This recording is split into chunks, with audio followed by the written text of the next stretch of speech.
Here's an episode I'm really looking forward to speaking on, as the artwork took up so much of the conversation.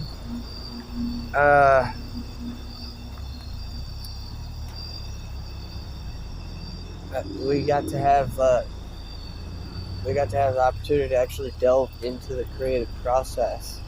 And you can actually check out his setup. You can check out his studio condenser, stereo microphone, side by side with his mono channel microphone. Homemade. I want that in the comments. I want the combo and the threads to consist of what people are saying about homemade setups like these, because it's so important to not only, especially with where things are going right now, it's so important to not only talk about this stuff, but to try to be able to be comfortable enough to talk about this stuff without harming or damaging anything that it consists of, preserving the essence here. With that said, I've talked enough. I've said enough. Let's go.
installment of the guest on my welcome to another installment of Vault of Doom. This is Vault of Doom podcast.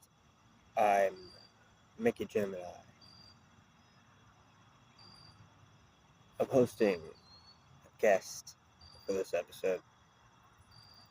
The interview of which was yet again experiencing some technical difficulties. I'm just going to throw this in there. I think the whole experiencing technical difficulties phase of pretty much all podcasters is kind of worked out, had been pretty much worked out in the last 3 years or so. So whatever this is, I don't think it was much of an issue for me to put together a salvaging episode. It is an issue in and of itself, and it is definitely frustrating, time-consuming, and requires a lot of my time, energy. But what I have put together, I think, is honestly so fucking good. It's worth it. Let's just be frank. What trouble I went through to salvage this episode was fucking worth it. I've put together the topics here, which are as such. I'm discussing a little bit of my own in this conversation. What I've put together is remnants of just the conversation through chat, via Instagram chats, video chat, and luckily I have some of the notes in the show notes that I won't be able to discuss or mention here because they're in the show notes. It doesn't matter. So go check out the show notes. Make sure you put a couple of dollars into Vault of Doom, Mickey GemInEye, Patreon, Cash App, PayPal, all of that's arranged and set up and is available as well on my X. You can follow me there on X. You can follow me on Threads. Excuse me, there's something in my eye. It's a Gemini. And Instagram, Threads, Twitter. Formerly Twitter. X. Currently X. Enough intro. Enough mishmash. I want to emphasize that you go buy the newest releases from this artist on their Bandcamp.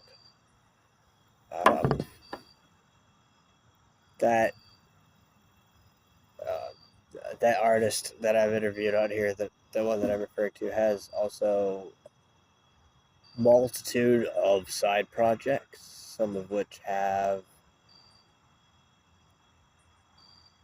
previously valid promo codes, no longer valid promo codes after a few days.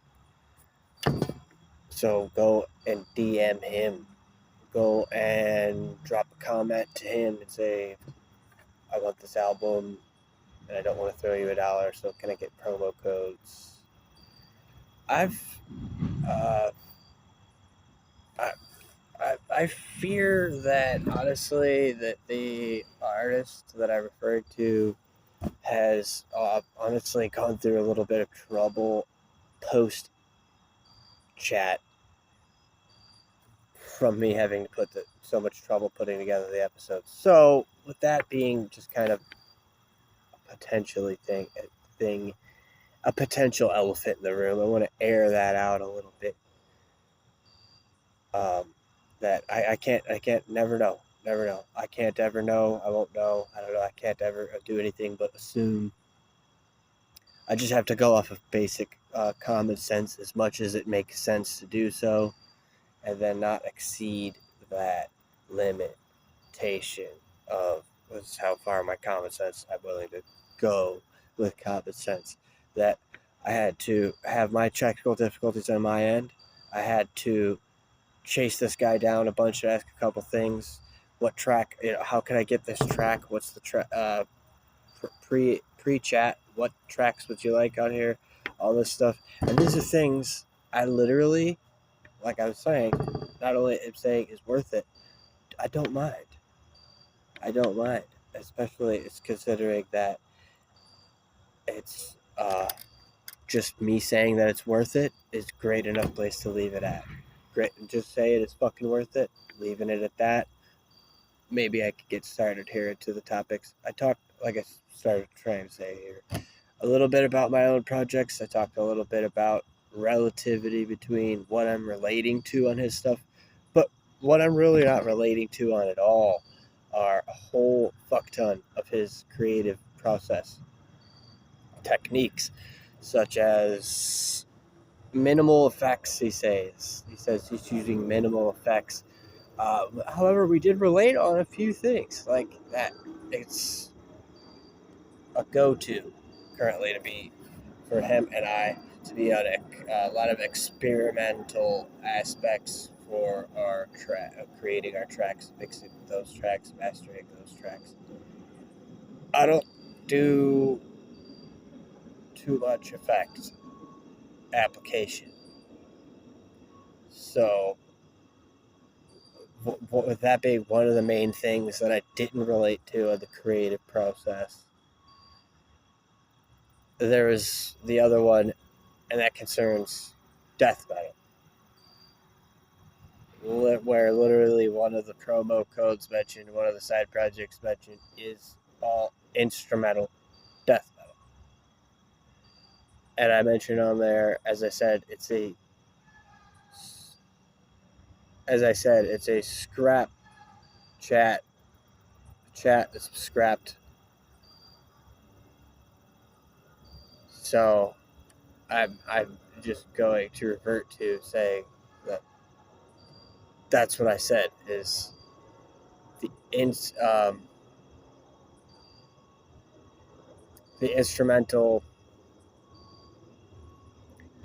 that I just will never be interested in death metal. I just won't. It does not do it for me. It just never quite has done it for me. It just kind of like, for me, will, as I'm describing it right now, lead me off onto a whole nother tangent. So what I'm still getting into with the differences and similarities in the creative process has me segueing now into a lot of the ways that the person described his creative process was salvaged through the conversation.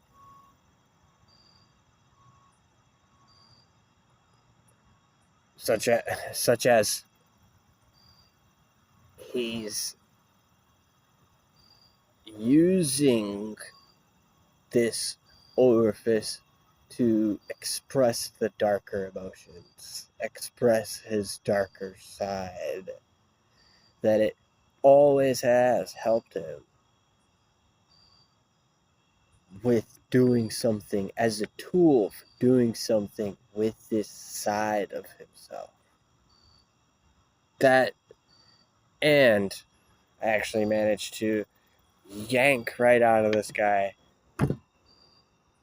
what about the mainstream is how that is totally unexpected. Because I said, what if this defeats the purpose? What if all the people making it popular makes it so that it's not doing the same thing as what it's intended for? And his response was he would let it go. His response was he would shed that tool if it no longer serves him. That surprised me a bunch. That took me way aback. I was almost actually feeling a little stuck. Like, I know we're on the same page. I understand what he's saying. I did this kind of thing, but I don't know if if I'm well equipped enough with the proper terminology. Words are funny like that. Words are funny and get in the way like that. Words could get in the way like that. So it didn't stop me. It didn't perturb me that I might have had some sort of potential anxiety moment about mental blockage in my syntax and my synopsis on how I'm not taking in this information and trying to convey the information. Normal, totally normal, especially with what I've heard from so many other people say the same exact thing, with whatever intention attached. Nonetheless, for each individual person, at any rate, like, that's huge to use this have it for a long time. I mean, it's just the main thing about this guy is he's very stoic and somber. So if that had been said, the main thing that I like to have heard from this guy was a thank you. Was a thank you to me for giving him specifically kind words. And with that, here they are. Here are the kind words, as well as a supremely objective as that could be actual integrated summary, basically, of what was from the conversation. I'm reading it off as notes, so if you maybe were following me for the last rant, for the last spiel, mute it. I would recommend. I mean, I'll just start putting recommendations on here from what I've been seeing on my analytics what I've been seeing on my analytics for the show, causing me to have to think more than I would like to. As I'm just the talent. I'm just the talent of this. I'm just the talent of doing, physical stunts. That's how this happened. Performing stunts. I could care so much fucking less about staring at analytics. But I do anyway, and I probably will still get something out of analytics anyway. What was my point about the analytics again?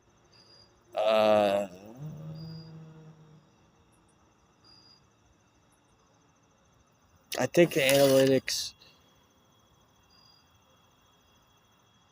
are showing me that I'm just going to have to start, reading the analytics and reading YouTube Studio newsletters. I'm just terribly sorry for throwing in here. But hey, every time that I do make another episode of my show, it's Vault of Doom, baby. It's Slug. It's a Lion's Den production. It's Vault of Doom podcast. It's a Lion's Den production. I'm Mickey GemInEye, and before or after, or before and after, or neither, or just randomly fucking somehow from magic, go check out my shit, Dire Mood BM. And go check out this guy's shit, Bale. And let's get started on the notes here. So I've got this written down here. Fucking crazy good talk with this guy. And his one-man black metal project, Bale. This is one thing I'm going to add in before here again. These three artists all being from Hungary. They're all Hungarian one-man black metal projects. I have to throw this in there. This is an absolute must. I am extremely suspicious about, is Adam from Gormuth this man from Bale? Is Bale Adam from Gormuth? Because the confusion here might not be needing to be confusing at all. The confusion here at all, or the mentioning of it at all, might have to be compared actually, quite possibly indeed, side by side with the fact that all I'm saying is I have the ball in my court at this moment. I have no unfamiliarity with Hungarians. That's all I'm saying with the ball in my court. Anyway. It's Bale. Rather. Bill mentioned something about Mongolian throat singers, being that they're in Hungary, so close to Mongolia. Maybe there's that reason for that. I couldn't quite remember. I just remember discussing a little bit about Mongolian throat singing, and all the details are lost on that. But what is important is still there. What is important is that me mentioning the actual vocal pitch, vocal tone, as I'm going to repeat for you right now, has the air of literally guttural deep combined with high-pitched black metal vocal style. Though that's not Mongolian throat singing. That's how it was referred to. Mongolian throat singers. It's awesome to hear that. It's awesome to hear that, not only because I'm not aware of Mongolian throat singers from being only aware of currently Alaskan throat singers. And the differences between both of these and Icelandic throat singers. So you could go off on a whole interest in that. I think it's interesting to refer to it as that. But it's just, they said this on the last episode with the guy that did a split with this. He did a split with them, and that's how I found him. And I found the split through the person I interviewed the first time. And one more thing. The guy that I interviewed the first time is the guy with all the projects. So I thought, I want to make this distinction. This guy's projects are massive as well. What is it with that? What is it with that is a question I'm not going to ask. Not as me, a living under a rock American. But still, hail USBM. Of all the different throat singers go, the effects, and the effects is such as just echo, equalizer, flanger, phaser, stereo, and filter. For me to have heard the sound, okay, and then have been shown the gear and the equipment and the setup, and then not have asked, is this the mic used for this split? To me, that's irrelevant. These are things that someone would point out hypothetically to me. Why didn't you ask if that's the gear used for this split? For me, it's I've discovered this. I'm discovering this this artist through this split, and I just dude, I'm the lover of the music. I'm a lover of this artist. I'm a lover of this particular exact piece of art. And then, is this the gear and equipment?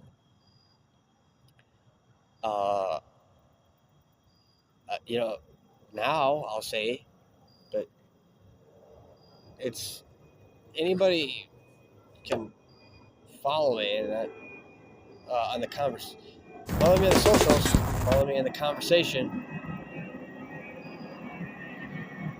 You get what I mean. You get what I'm saying. And that's fine. That's good enough for me. So here's where I would say, the mono versus stereo. Speaking of going off on tangents, mono versus stereo could also be a whole another thing of its own. But he's telling me he prefers mono channel audio recordings. So that's what the equipment was shown to me, as you can see right here in the snippet added in.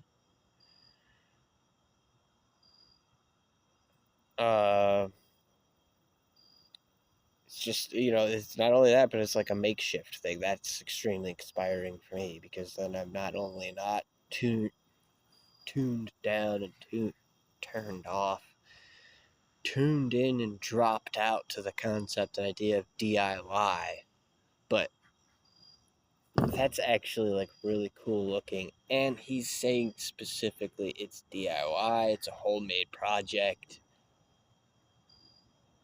prefers the sound of mono channels on his audio recording.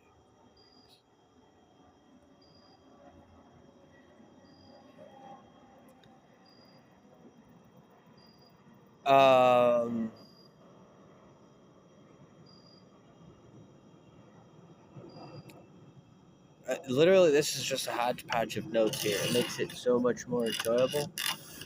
So I want to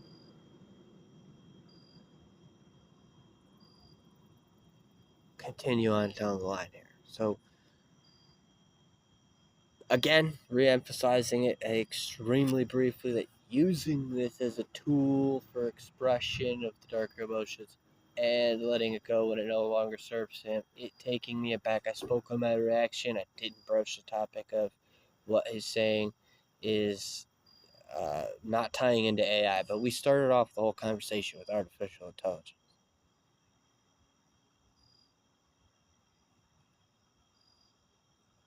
And that's just summed up, and that's just instantly summed up. He doesn't like AI. So, because it's already summed up, and I've already summarized the initial kind of conversation, here's what else we talked about in terms of AI. Kind of fun, if you will, air quotes. Terminator, The Matrix, all these movies, getting us brainstorming, getting us with our brains storming, some brainstorming with Matrix, with The Matrix and Terminator as all that stuff. I like when we were doing that. I was like, I remember we were talking about that. I was like, I told him too. I was like, I prefer Terminator as more practical. If we're looking for practicality, honestly, in terms of practicality, Terminator is the way to go. Whereas the Matrix is like, even if it is practical, if it's the Matrix style, whatever the fuck, it's not as practical because at least not from here or wherever here is or whatever this is.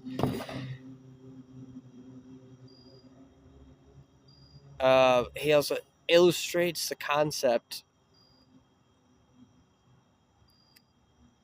of his latest split. So here's what it's inspired from, right?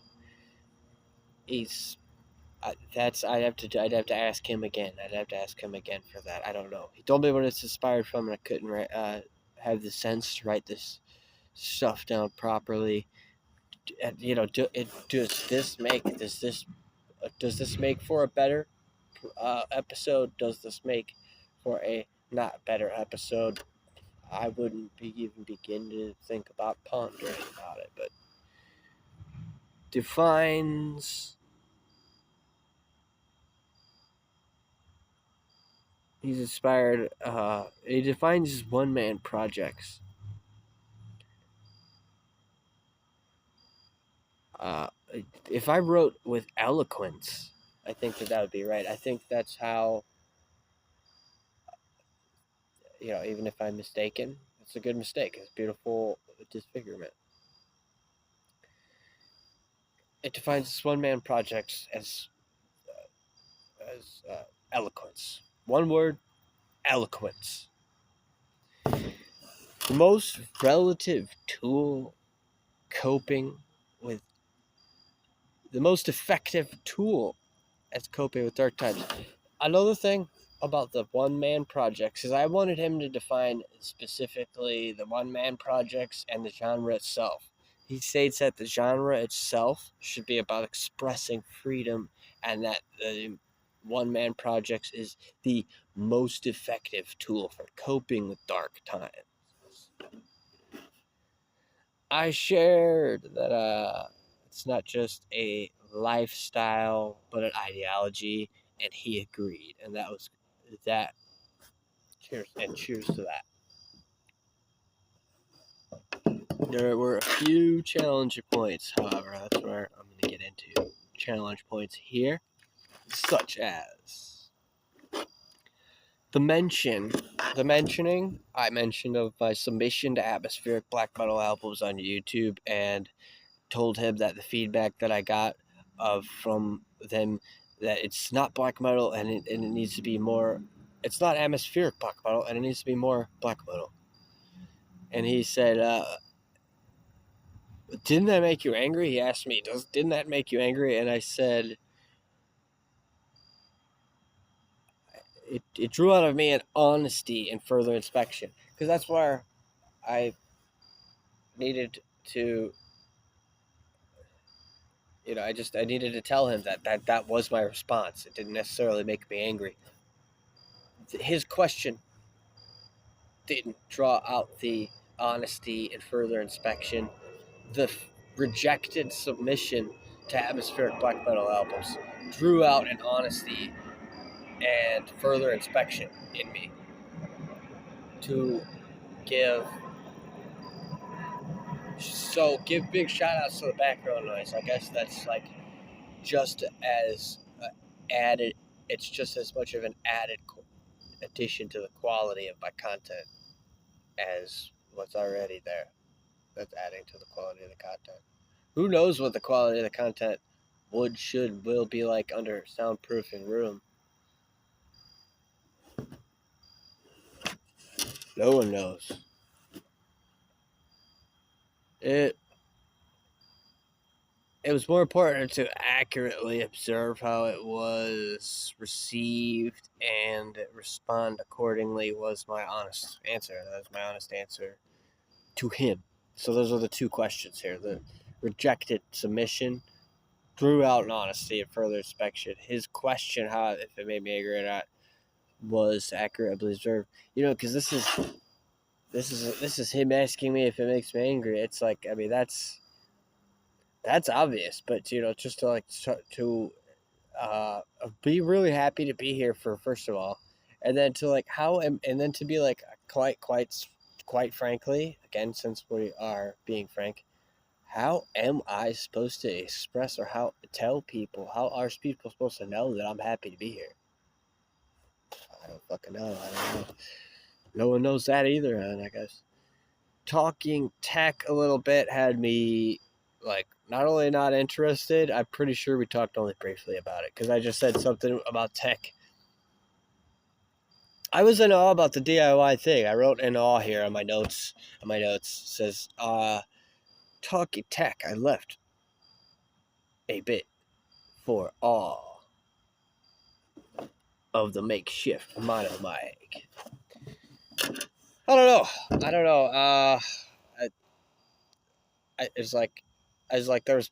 There was just a gaping, big, giant gaping hole there. That's all that I was like saying to myself when that happened, because he fucking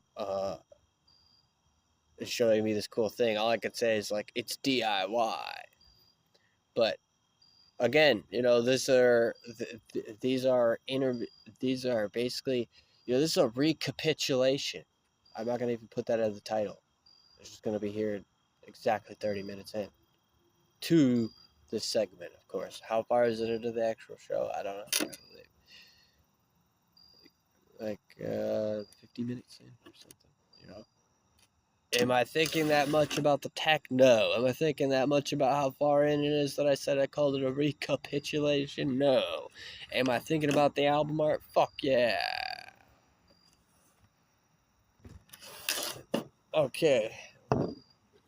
Let me swipe on and drag on through here like a dragon with this album art segment, portion of the segment, because, excuse me, the album art here took up most of the discussion on the split that he did with the last artist that I've interviewed on this season of the show.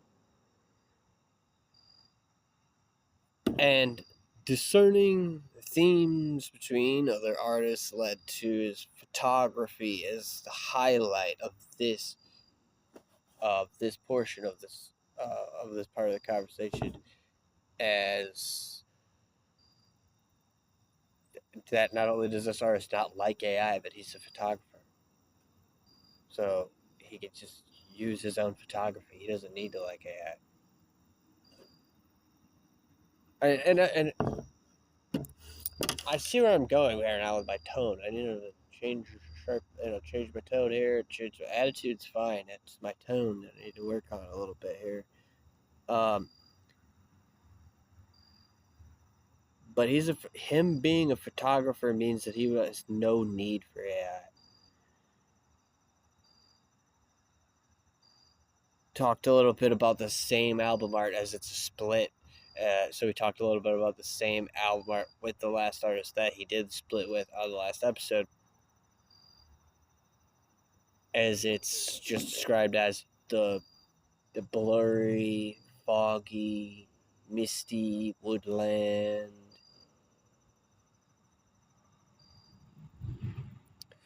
I think we sidetracked aside, bantered with some tips for sound engineers, including my guest's experimental attitude, his using minimal effects, or starting with mono, and guttural death metal vocals as a unique distinction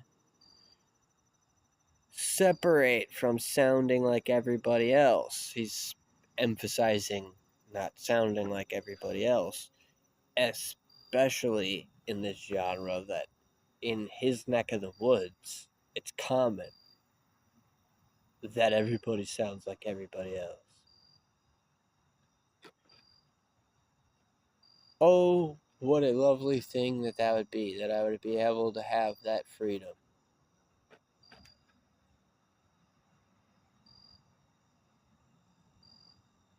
Anyway, we made this into a fucking ripper and good time. I had a fucking blast. So here's some more on the album art.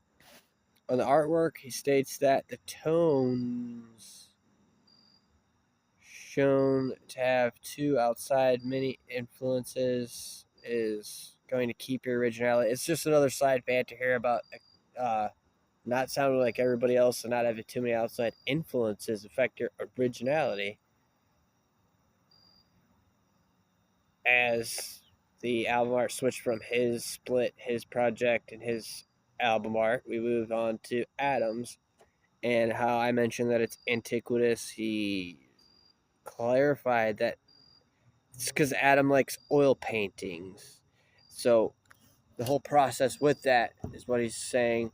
He fetched the artist, the story behind it, all the credits needed to put those down for who did the artwork.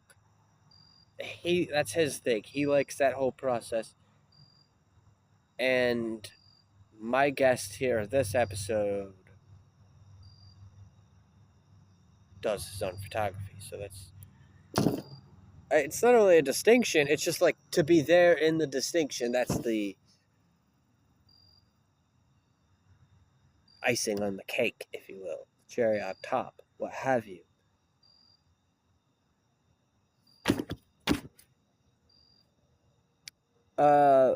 He compares the creative process of the actual audio engineering here, subsequently the original photography. So we go back to the photography being prime focus. There's a re-emphasis too on AI that he states that the art for an album is the first part of the process. He's saying that is the first thing that he goes. I'm saying, when this happened, I was like, right, the art, then I actually left it blank there. So it's like, not only was I aware of a little bit of a black hole in me when looking at his equipment and tech and gear, he might have been experiencing, or might currently be, unfortunately, because of me, due to the fact that I'm saying,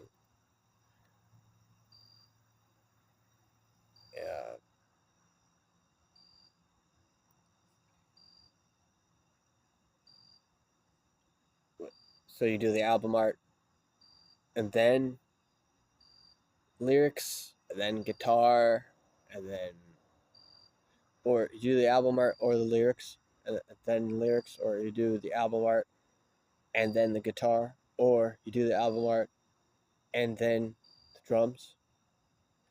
You know, whatever it was, start with the album art. You know, then you have a concept and all that stuff. I mean, I do these interviews, whether they get lost or not, and I dodge and dip and dive and duck and go all around all the different ways of not being solipsistic, narcissistic. It's not the correct terminology. Solipsistic, and then that's that. That's just that. That's just the way that it is. That's that. Enough of album art. Here, closing up, swooping and swiping on down here through the delightfully learning. His wife is a cinematographer. Speaking of not being solipsistic, we can finally not only not talk about myself or each other, but his spouse, who he commended as a skilled cinematographer. We'll see about that. I'm just gonna throw that in there, friend.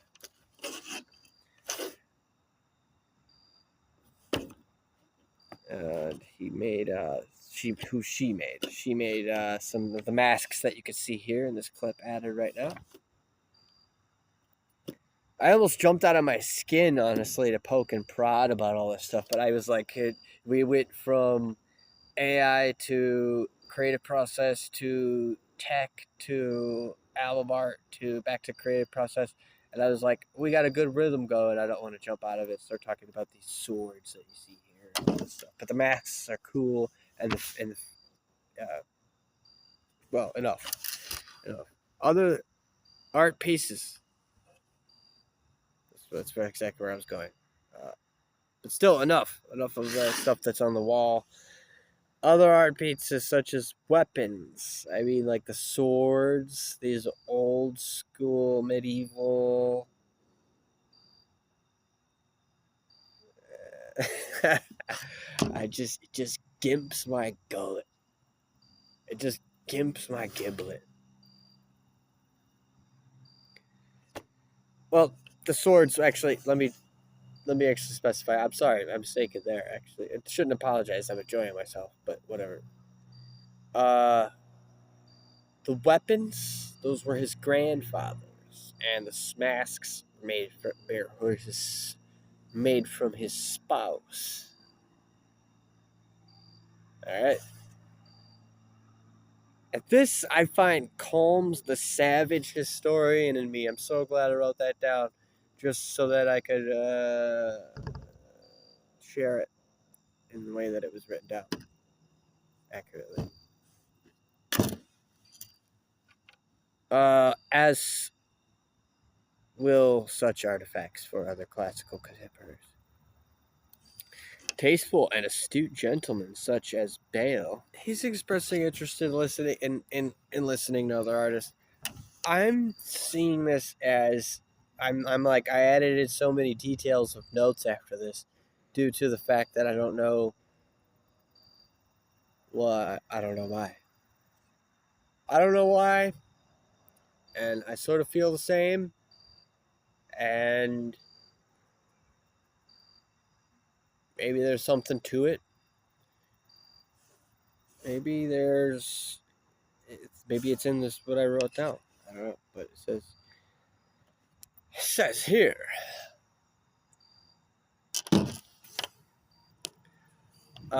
Referring to AI, I think it's just the oversaturation with the AI algorithms. I didn't say anything about algorithms. However, I think that those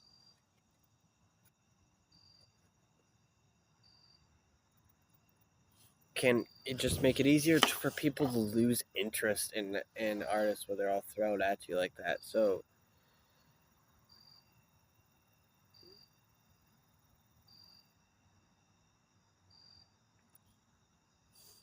what is the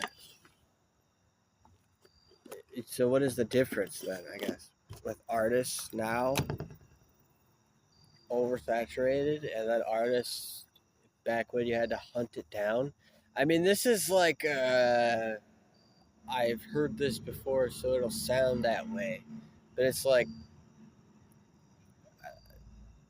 I've heard this before, so it'll sound similar. But what I'm saying on mine is, number one, he's saying this and it's providing food for thought. Number two, nobody's interested in hearing anybody when they're all thrown at you and all this stuff. So,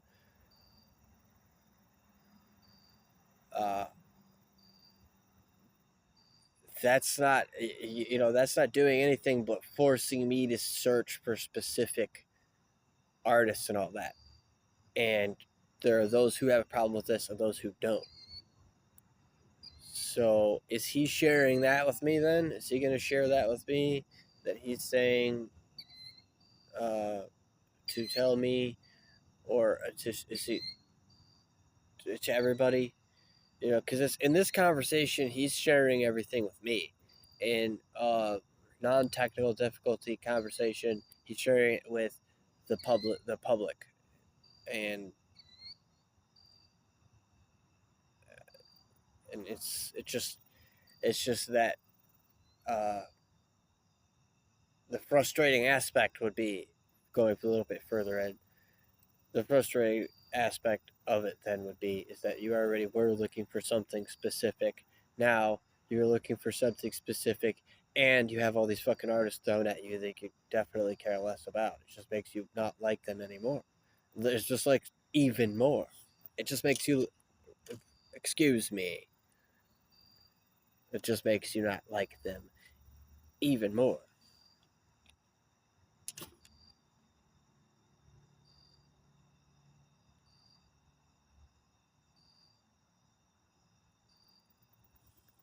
So, literally closing notes here, I've got to express how much of a pleasure that it was to interview Bale. Hungarian black metal compilation was added into the show notes after I took these notes.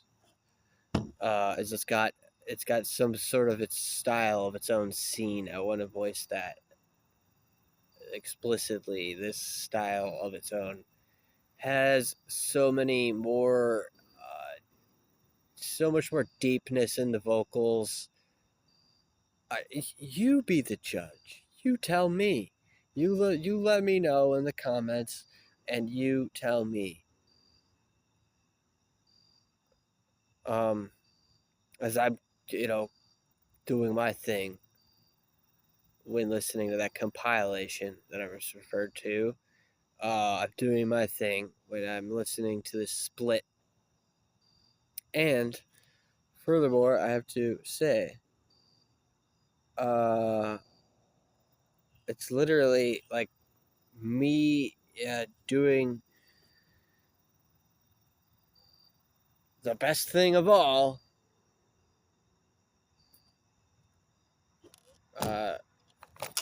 Come to think of it, because I asked somebody this on the album review that I did for Cradle of Filth, Discography of Valkyries. And which I want you to go check that out as well. That's where we stew. We stew in the pot now, because I want you to go check out that I just have self-promo, and I want you to click on these links I've added into the show notes. I've added all these into the show notes.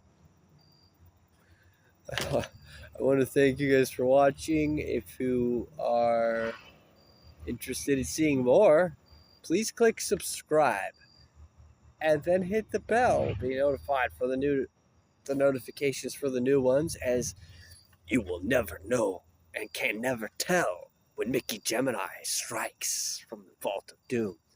The world is doomed. Thank you for watching. Goodbye.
grinding it out, pounding it out, smashed it out. Another one for the books. It was quite a pleasure speaking to this gentleman. He actually invited himself this time, and it made things a little bit trickier in retrospect. However, nonetheless, he was very much a pleasure to speak to. I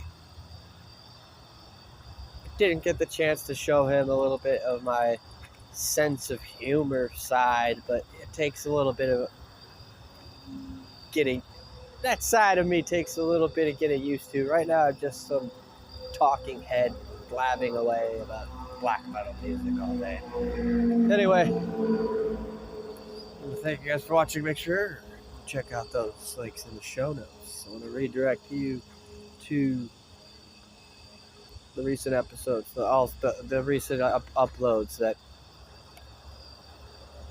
surround these interviews, as they typically always are pretty synchronized and relevant to each other.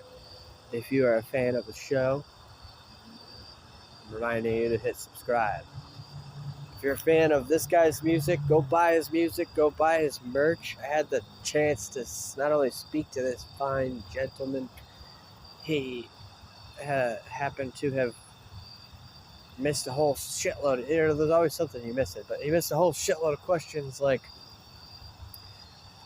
this coffin box cassette tape made by an artisan. Who's the artisan that made this stuff? I don't know, but it's handcrafted. It looks badass. It's in the merch section of Bandcamp. Go peep it. Go check it out. Check out just find me in the comments.